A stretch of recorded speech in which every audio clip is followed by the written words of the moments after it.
সিদ্ধেশ্বরীতে অবস্থিত মনোরা হসপিটালের dental department dental unit থেকে আমি ডক্টর সাদিয়া শাহনাজ।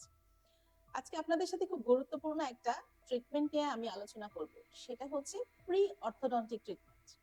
কাদের জন্য করি আমরা এই ট্রিটমেন্ট?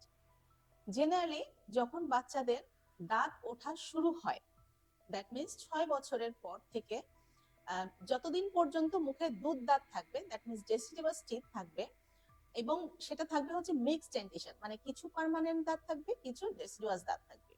এরকম একটা এইজে আমরা অনেক সময় খেয়াল করি যে বাচ্চাদের দাঁতগুলো খুব একটু আঁকাবাঁকা ভাবেই বের হয় এবং একটু ফাঁকা হয়ে বের হয়। তো এই সময়টাতে আমরা কিছু ট্রিটমেন্টের ব্যবস্থা করে থাকি, যেটাকে বলা হয় প্রি অর্থোডন্টিক ট্রিটমেন্ট। জেনারেলি আমরা কিছু অ্যাপ্লায়েন্স ইউজ করি, যেটাকে বলে বিভিন্ন ধরনের myo braces or myo appliances.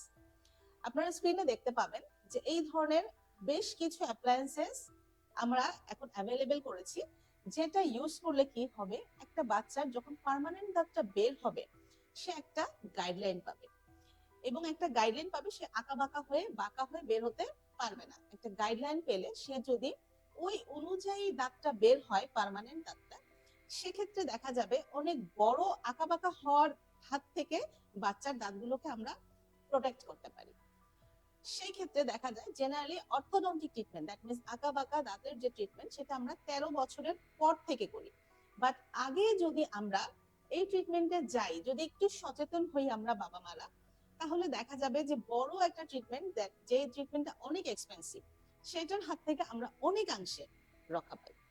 এখন মনোরা হসপিটালের ডেন্টাল ইউনিটে এই ট্রিটমেন্ট গুলো অ্যাভেলেবেল হচ্ছে, এবং আপনাদেরকে যে ছবিগুলো আপনারা দেখলেন, যে বাচ্চার খুব আঁকা বাঁকা দাঁত, আমরা বুঝতে পারছি যে এখনই দাঁতগুলো একটু আঁকা বাঁকা, সেক্ষেত্রে আমরা এগুলো ইউজ করছি এবং অ্যাভেলেবেল ট্রিটমেন্ট হচ্ছে। আপনারাও বাবা মারা সচেতন হন, এবং বাচ্চাদের যদি দেখেন যে প্রাথমিক অবস্থায় দাঁতগুলো বেশ বাঁকা, সামনের দাঁতগুলো অনেক ফাঁকা, সেক্ষেত্রে আপনারা যদি এই অ্যাপ্লায়েন্স গুলো ইউজ করেন, এগুলো হচ্ছে সিলিকনের তৈরি এবং খুবই কমফোর্টেবল। এটা যদি দিনে রেগুলার একটা বাচ্চা কিছু সময়ের জন্য ব্যবহার করে, তাহলেই বাচ্চার দাঁতগুলো অনেকাংশে সোজা হয়ে বের হবে। ধন্যবাদ আপনাদের সবাইকে। যোগাযোগ করুন সিদ্ধেশ্বরী মনোরা হসপিটালের ডেন্টাল ইউনিটে, আপনারা যোগাযোগ করুন এই ট্রিটমেন্টের জন্য। আমরা অ্যাভেলেবেল আছি আপনাদের সাথে।